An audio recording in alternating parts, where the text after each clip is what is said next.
Well, we all know this item here. I was involved in this to some extent. This was out, I remember it very clearly, vividly, out in Irvine. We're out there at the QAC.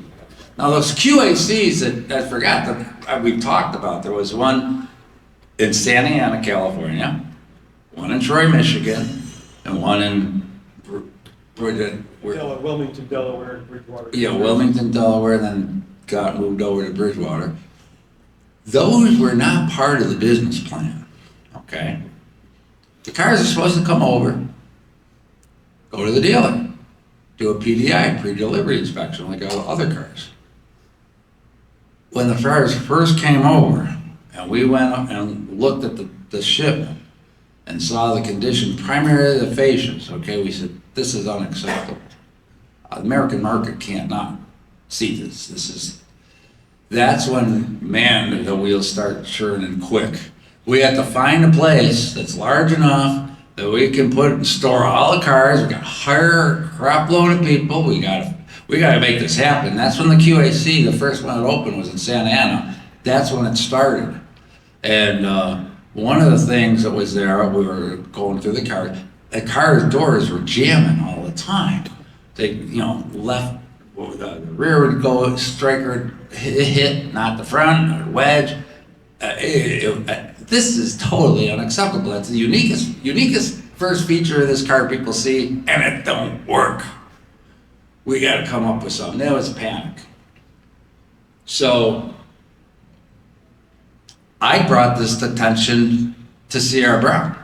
I'm not taking credit, but I am. I mean, nobody was like really addressing it. It's like, we got to adjust these. We got to adjust it. I told him when he came walking through one night, I said, CR, there's one thing that's got to be addressed. It's got to get fixed. It's got to be fixed because this is unacceptable. And I showed him and all that, and he was pissed. He goes, yeah. So he says, well, we got to put guides in there. Now, he suggested that.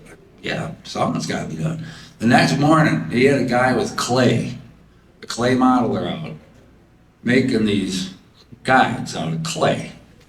All right, and the guy took them, and then they made a mold, poured some stainless steel, is what they're actually made out of. The first ones weren't stainless. I mean, the ones that were trying out, and brought them over. I mean, this all happened within 2-3 days. I brought them over. We're trying them on the car. I had to make a little bit of adjustments to them and stuff. But next thing we know, there's hard tools being made up and stainless steel strikers guides are being produced by the hundreds. And every car is getting one. And that's how those developed. There's another we've heard of that gas filler door. Now, first cars came over with that.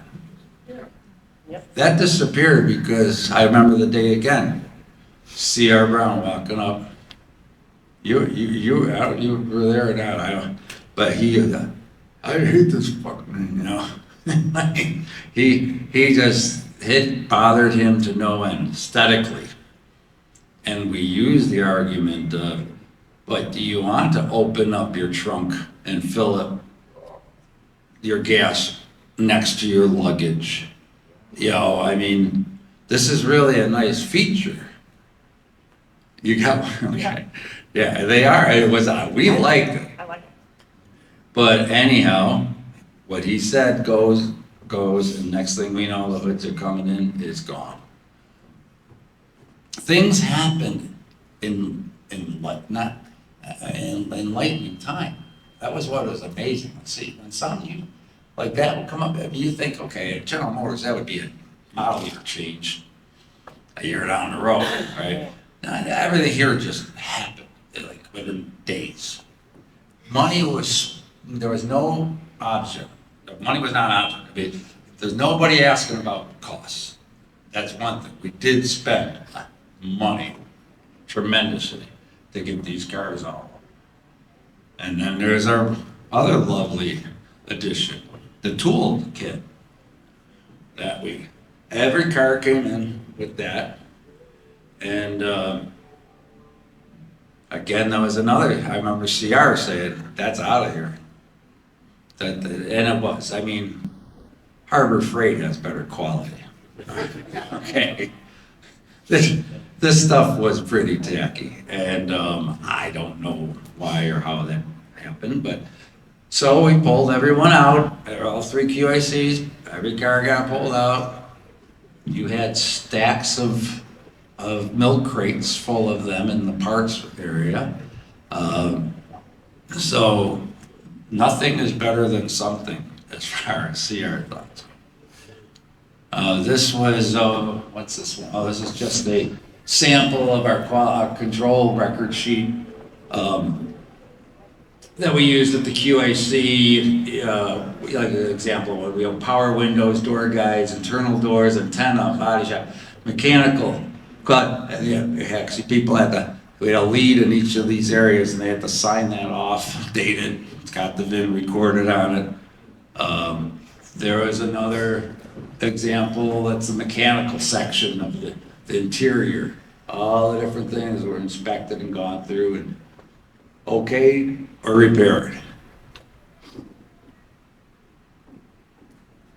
Oh, this is, yeah, back over in, at the plant. I'll share my story of the first time I went over there. You've heard stories about IRA and all the unrest. It was real. I mean, I don't know, I remember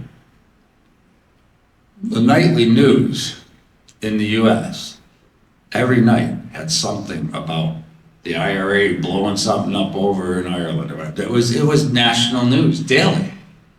I mean, it was just, that was typical, you know, sad, but typical. I'll also share with you that I think personally that this plant, like you heard, was put on the border with the Catholics coming on one side, Protestants coming in the other, all right? I'd go into that. When I was in that plant, those guys all were like best friends. Chatting, working in the lunchroom, they're playing cards, all right? And then at night they go out, whistle blows, you go that way, you go that way, and I don't know, they shoot at each other all night. It just didn't make sense.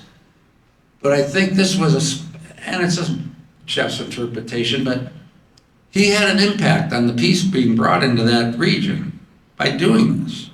I mean, there are other factors that occur, but after that point in time in '82 and a lot of rest came to that area. It wasn't on the nightly news again. You know, it calmed down. There was some unity brought to it, and I just will say that we had an impact on that. So maybe over exaggeration, but where I was going, when I went there the first time, this was a typical trip. We'd go to the airport, we'd get to the airport, 4 of us drive to the hotel, it's dark, it's evening, get to the hotel, there it is, barbed wire all around it, all right? Oh boy, that's a nice Holiday Inn. You know, all barbed wire, go up, it's a thick glass window, you ring a bell, guy comes, you know, checking in, what's your name? All right, well, he goes, all right, I got what these are the rules, you know, what you gotta do, when you get to your room, open the door slowly.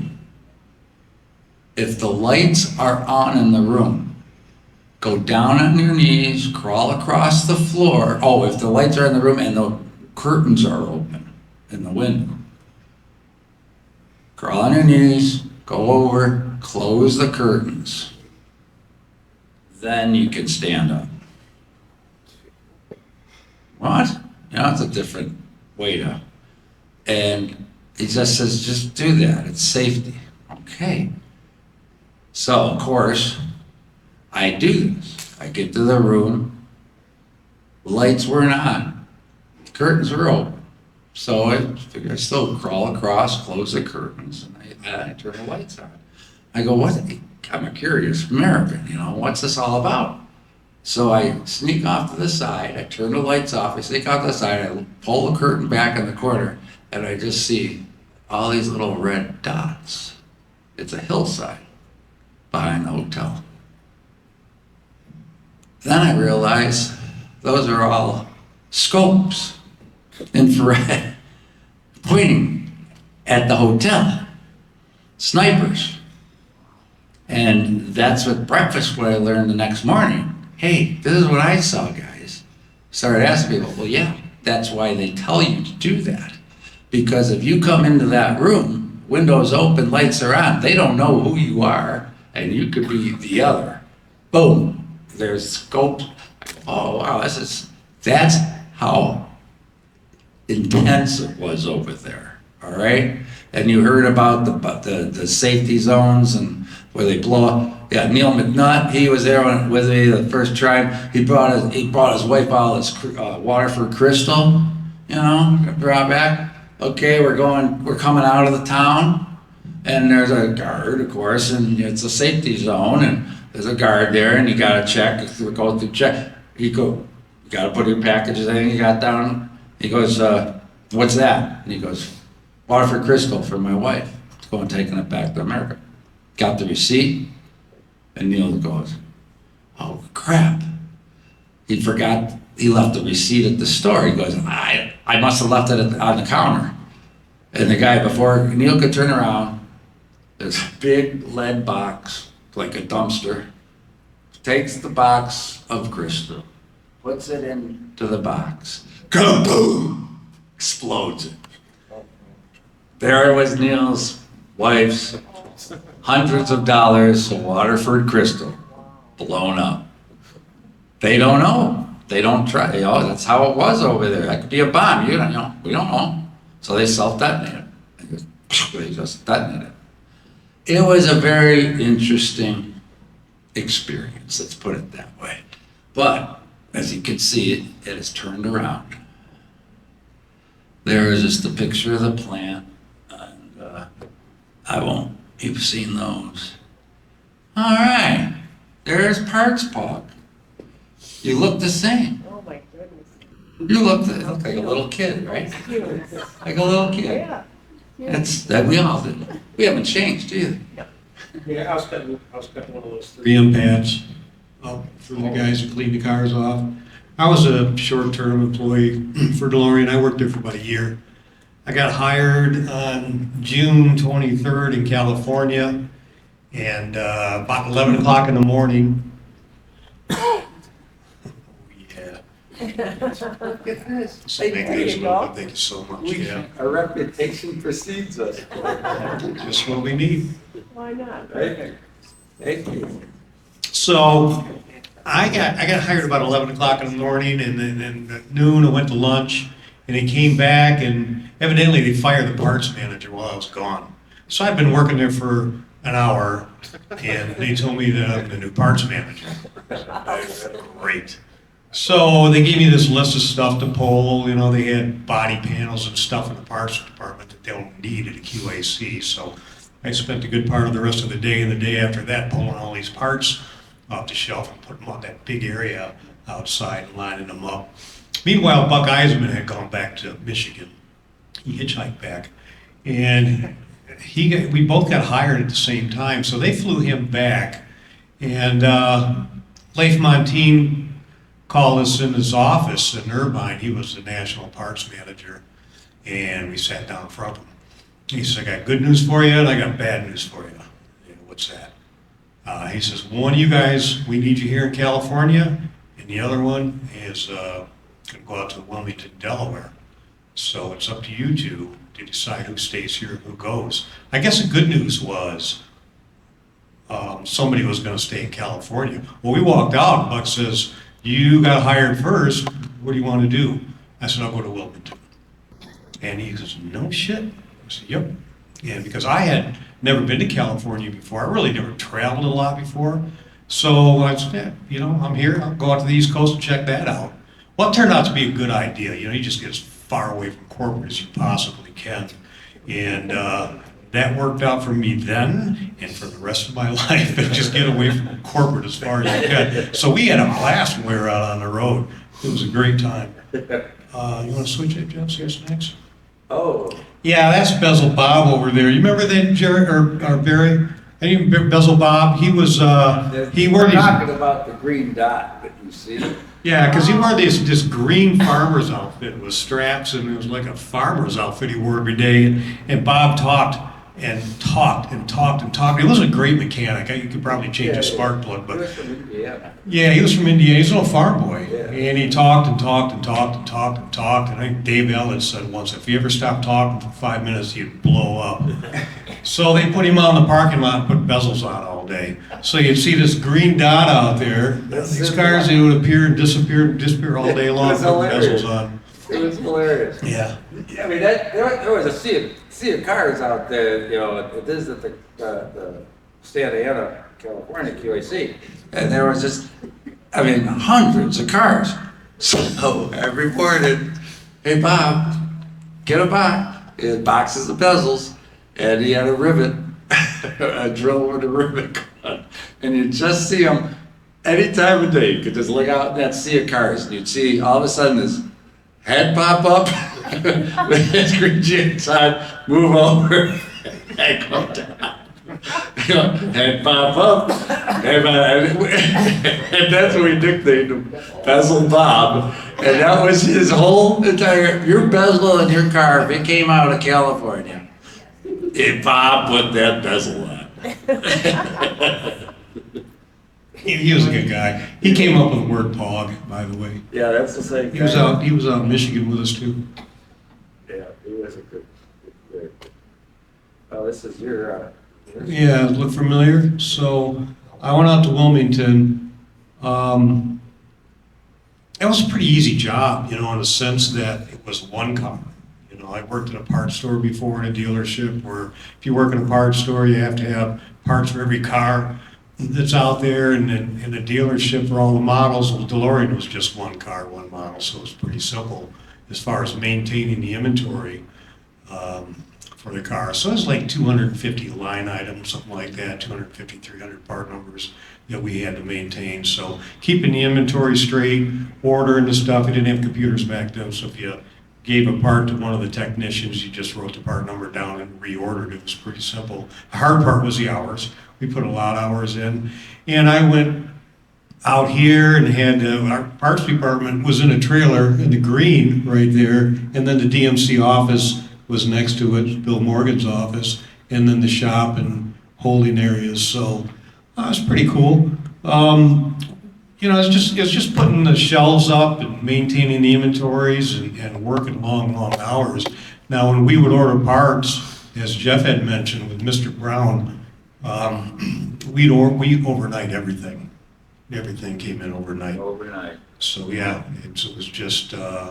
You know, you order in the afternoon, it would show up in the morning, and You want to talk about? back up a second. I'm not done.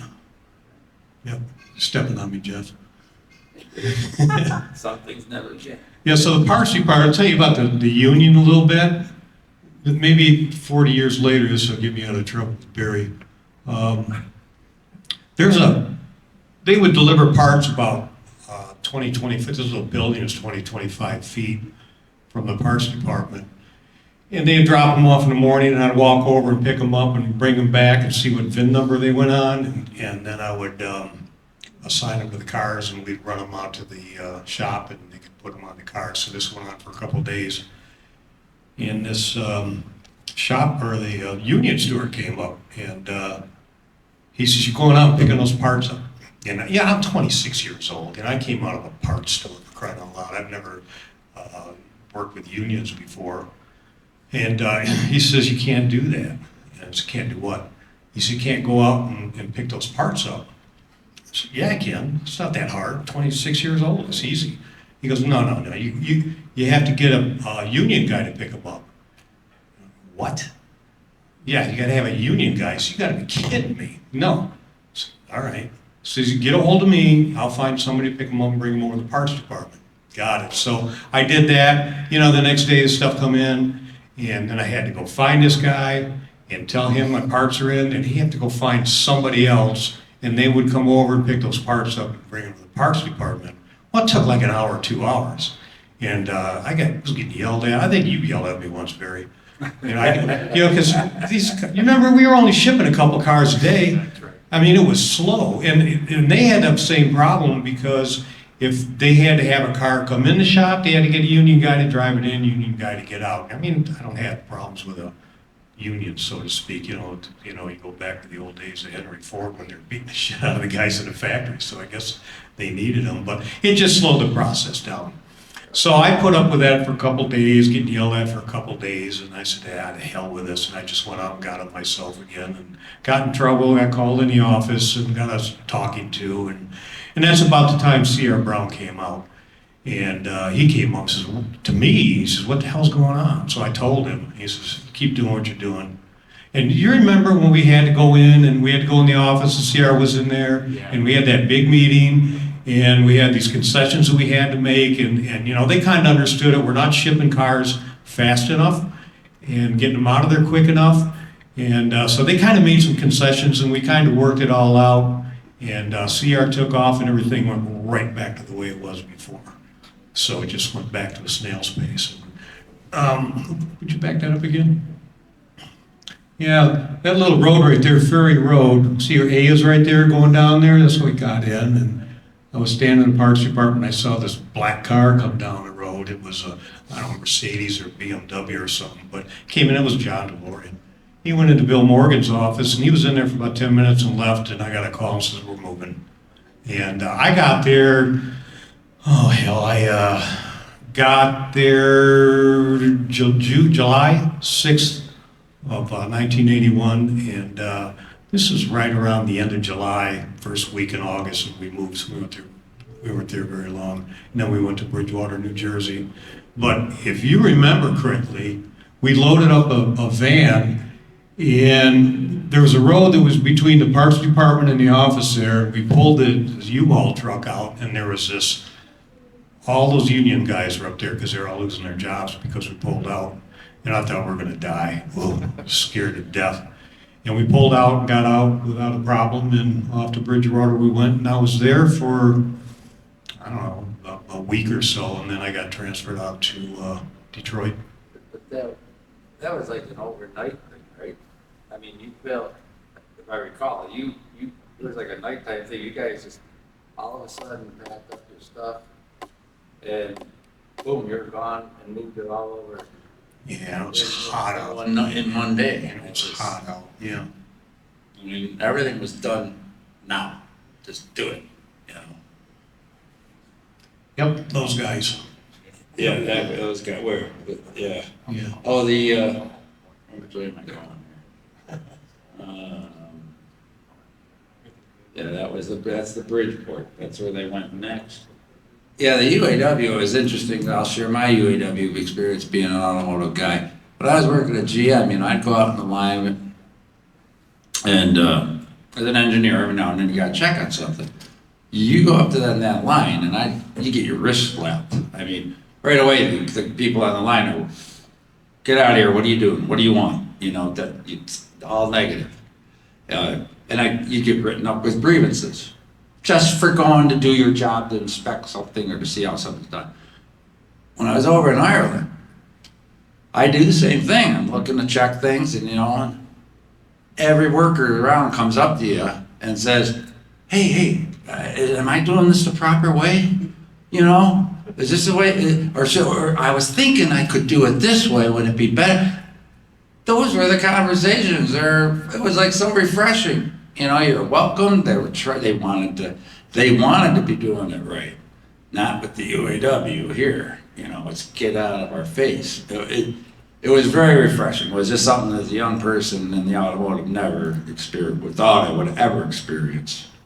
That's the QAC, the office in Troy. That's right down the street from CTC. There's a shot inside it. We had now this was another challenge. they said, my boss out in California goes, okay, you're gonna go back to Michigan, we gotta open a QAC there. And my boss actually was renting the CTC office. He called me, that's right. He was still in Michigan. Come back, they want you to open a QAC out here. Okay, so we did nothing. We didn't have that office, that Troy office that I just showed you yet. And so it's like, okay, where? Let's find a place. So we looked and found that down the street from CTC. That's cool. Okay, Jeff, make it happen.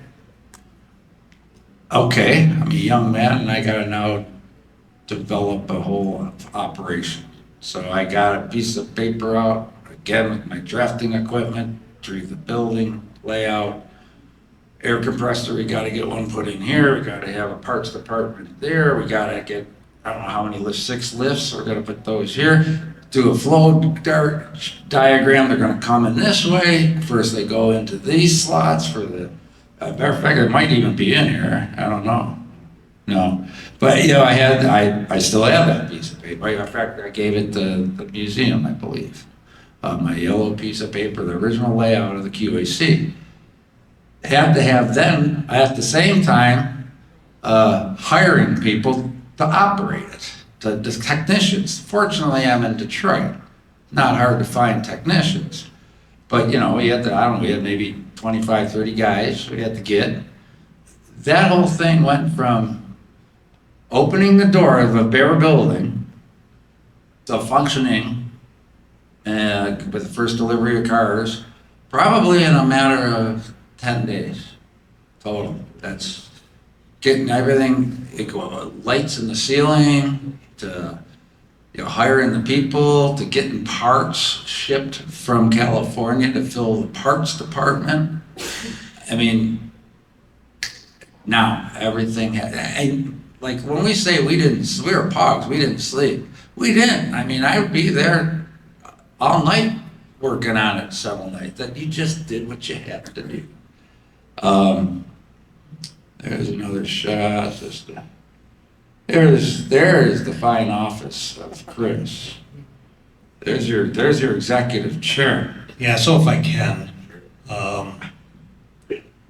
C.R. Brown intimidated the shit out of me. I was only 26 years old. I saw him yell at 10 people once at the same time. He was standing center and they were circling him, and he'd just spin around, he's yelling at him, and they're all like this. And I said, man, I don't ever want to get that guy pissed off at me, because he was good at what he did. So when Jeff talked about putting that together real quick, when they sent the initial order to the QAC in Detroit, it was only 10 line items.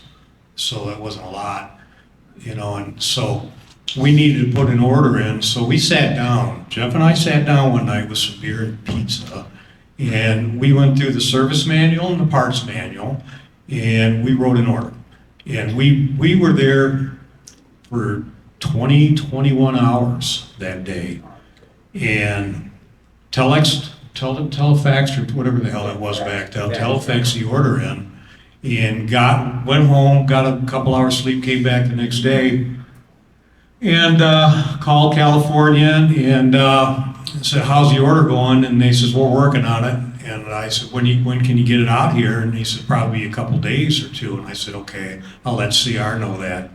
And he said, well, we should have it done by the end of the day. And so we got it air freighted into Chicago, and then we found a delivery service to get it to us. So we wrote that order and had it delivered in 2 days. And we're talking, what, 10, 12 pages of parts? Yeah, it was about 250 line items. That's quite a bit. So in the meantime, we built shelves and put the inventory up, and that was another 22-hour days. So it was 2 24-hour days back to back with about 4 hours sleep total. And then C.R. Brown comes in. Here's C.R. Brown. He come back and I'm just leaning against the parts department, just beat. And he said, how are things going? And I said, all right. And he said, you ready to go? And I said, yeah, I got the order and it's on the shelf, we're ready to go. And he said, let me see the order. Took it and walked up in the office, looked at it, called me in there, and he says, I see you don't have a taillight bezel or something on there. I said, in my experience, we never handed one across the counter. And he goes, well, put one in, God damn it. And I said, yes, sir. And he said, good job. I said, yeah, all right. Yeah, well, Bezel Bob says, he gave you an attaboy? I said, yeah. Yeah, I killed myself doing it. But this is a guy that would come in the middle of winter, and just before they pushed the car out on the road, he would inspect that car with a magnifying glass, and if he found a piece of dust on it, he would come unglued. And then they put it on a transport car, and in the middle of January, and drive it through the slush, take it out to the dealers. Unbelievable. Right. Unbelievable. Yeah, so that's our parts department. It was just chained in. Can you back that up a couple times there, Jeff? Keep going. That picture right there, you can see it in the back where that ladder is. It was just a chain link fence. And we snuck in one night and took that picture. If you took a picture in the QAC, you would have been executed because they did not want cameras or photos taken inside the QAC, so we were able to get that. So that's a pretty rare shot. And yeah, I think that's it.